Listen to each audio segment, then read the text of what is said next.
आजकल जो ज़माना है वो डिजिटलाइजेशन का है, हर चीज़ डिजिटलाइज हो गई है, लेकिन महंगे शौक़ अपनी जगह पर हैं। लोग फ़ोटोग्राफ़ी के लिए बहुत महंगे कैमरास का इस्तेमाल किया करते थे। DSLR जब होते थे लोग, मैंने देखा बहुत से, उनको बहुत कोशिश थी, लेंसेज ले रहे हैं, उसके अंदर अपनी जो शौक़ को है हर चीज़ उसके अंदर इन्वेस्ट भी कर रहे हैं, और छोटी छोटी खुशियाँ भी जो थे वो कैमरे की सूरत जो थी वो कैप्चर कर लेते थे। अब ये है कि हम लोग उनको छोड़कर देखते हैं कि एक मोबाइल है, 3 कैमरे हैं या 4 कैमरे हैं, उनमें हम लोग हर जगह जाते हैं और वहाँ पे पिक्चर्स वगैरह ले लेते हैं। पहले ये होता था कि HD का ज़माना था, तो कहते थे कि HD वाली अगर फ़ोटो आनी है तो उसके अंदर इफ़ेक्ट्स वगैरह भी लगा लेते हैं। अब वो इफ़ेक्ट्स वाले ऐप्स इतने ढेर सारे आ गए हैं कि लोग अपनी पिक्चर खींचते हैं और उसके अंदर इफ़ेक्ट्स लगा लेते हैं। तो जो फ़ोटोग्राफ़ी का बेसिक शौक़ होता है वो कहाँ पर है, और जदीद दौर में क्या वो उसके अंडर इन्फ्लुएंस तो नहीं आ गया? इस हवाले से जानने के लिए एक जोड़ा इसलिए कहूँगी कि मियाँ बीवी हैं, महा और रेहान, जो कि फ़ोटोग्राफ़र हैं। उनका शौक़ है, उनको कैसे स्टार्ट हुआ, उनसे आपकी मुलाकात करवाना चाहते हैं। महा और रेहान, आप बहुत बहुत वार्म वेलकम। आप मुझे ये बताइएगा कि आप दोनों में सबसे पहले शौक़ किसको था? Thank you so much for your calling us. Start मैंने लिया था आफ्टर यूनिवर्सिटी। पढ़ने के बाद ग्राफिक डिज़ाइनिंग से ट्रांसफॉर्मेशन की फ़ोटोग्राफी के अंदर, और माहा और मैंने 7 साल पहले जब शादी हुई, ये पेंटर हैं, और पेंटर से इनकी ट्रांसफॉर्मेशन फ़ोटोग्राफी में मेरे साथ मिल गई। तो हम दोनों स्टूडियो बनाया, तो आगे अपना करियर स्टार्ट किया हम दोनों ने। ठीक है, तो आप लोग ने जब अपना करियर स्टार्ट किया, अब आपको पता है कि बहुत महंगा शौक़ है, कैमरास भी बहुत एक्सपेंसिव आते हैं, और उसके बाद फिर कैमरे की आंख से जो खिंचती है तस्वीर, वो एक मोबाइल के जो कैमरास हैं उसके अंदर महदूद हो चुकी हुई है। तो कोई फ़र्क नज़र आता है आपको?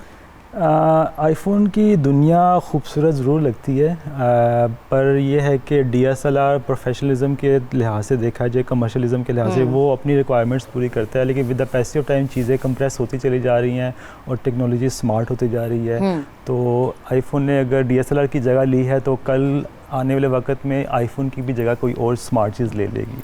ठीक है। अच्छा महा, मैं आपसे जानना चाहूँगी, चूँकि आपका डिपार्टमेंट भी बिल्कुल डिफरेंट था, शौक़ उनको था, शादी के बाद डेवलप हुआ ये शौक़, और आपने कहा अच्छा ठीक है हस्बैंड करते हैं तो मैं भी साथ मिलकर इसको एज एन कैरियर ही चला लें। बेसिकली मैं विजुअल आर्टिस्ट हूँ, और इसके अंदर भी आप फोटोग्राफी करते हो और उसको बाद में पेंटिंग के थ्रू कैनवस पर उतारते हो।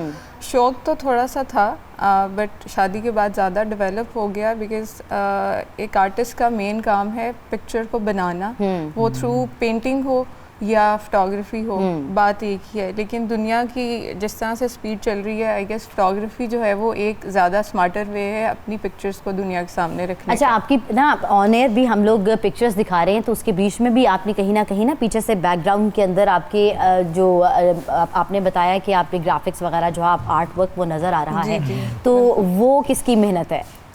अच्छा, ये मैंने बेसिकली स्टार्ट आर्ट डायरेक्शन से ही किया था। अच्छा। और सेट्स के ऊपर और इन चीज़ों के ऊपर मुझे थोड़ा इंटीरियर डिज़ाइनिंग का भी शौक़ था, और कुछ बीइंग अ पेंटर कुछ प्रैक्टिस इस तरह की होती है कि आपने स्क्रैच से इमेज को बनाना कैसे है, पेंटिंग को करना कैसे, एक विजुअल कैसे डिज़ाइन करना है, तो उसके साथ साथ फिर मैंने आर्ट डायरेक्शन में काम स्टार्ट किया। और अच्छा महा, पहले तो हमेशा से हमने देखा कि डायरेक्टर एक ही हुआ करता था, अभी आर्ट डायरेक्टर क्या है? ऑब्वियसली हर चीज़ की सब डिविजन्स जो हैं वो निकल आई हैं। अब हमारे नाज़रीन से ज़रा शेयर कीजिएगा कि आर्ट डायरेक्टर क्या होता है? बेसिकली आर्ट डायरेक्टर होता है जो कि ओवरऑल एक प्रोजेक्ट के एस्थेटिक्स को लेके चल रहा होता है। वो एक थीम डिज़ाइन करता है जिसके अकॉर्डिंगली आप कोई भी जो भी प्रोजेक्ट कर रहे हो उसको एक थीम डिज़ाइन करके देता है, जिसके अकॉर्डिंग सेट्स बनते हैं, उसका सारा स्टाइलिंग होती है। तो आर्ट डायरेक्टर का काम है कि उस चीज़ को और खूबसूरत बना के कैसे सामने पेश करना है। अच्छा देखिए, आप एक पिक्चर को क्लिक करते हैं, सिंपल पिक्चर है,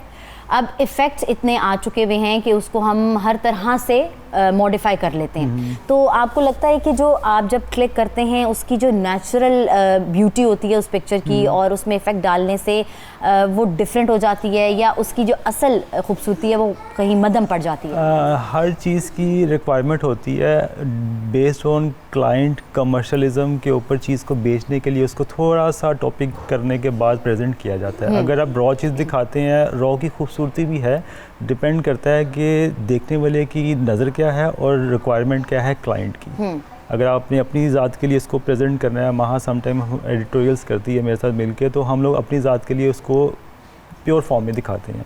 क्लाइंट अगर कपड़ा बेचने के लिए हमारे साथ फोटोग्राफी करवाता है, पेड होता है, तो कमर्शियलिज्म की वजह से हम लोग उसको टॉपिंग करके इफेक्ट्स लगा के एडिटिंग के साथ उसको जो प्रेजेंट करते हैं वो थोड़ा सा मोर ज़रा कमर्शलाइज की साइड पे चला अच्छा, ठीक है। आप दोनों से मैं ये पूछना चाहूँगी कि आप लोगों को फ़ोटोशूट्स भी मिलते होंगे और आप पर्सनल आपके जो एक्सपीरियंसेस हैं या आपकी पसंद है वो नेचर है या फ़ोटोशॉप्स की वो फोटोग्राफी है, कौन सी ज़्यादा अच्छी लगती है? कि मेरी तो सबसे फेवरेट है पोर्ट्रेट फोटोग्राफी। मुझे लोगों के एक्सप्रेशन कैप्चर करने का, और मेरा ख्याल है कि फेसेस से ज़्यादा बड़ा कोई चीज़ नहीं होती है जो एक्सप्रेशन और एक चेहरा जो कहानी बताता है जी, तो उससे खूबसूरत तो कोई चीज़ नहीं होती। तो इसलिए मुझे पोर्ट्रेट्स का बहुत शौक है। मेरे लिए मुझे ज़्यादा चीज़ मज़े की लगती है लाइट को एक्सप्लोर करना। अगर मैं अपनी लाइट के अंदर आई बिलीव कि मेरी लाइट में रिसर्च कुछ ज़्यादा है, सो समटाइम हम दोनों मिलकर काम करते हैं। कोई भी हमें ऑन बोर्ड लेता है ना, हमारी यूएसपी है कि हम एक इनवाइस के अंदर 2 फोटोग्राफर्स क्लाइंट को मिलते हैं। सो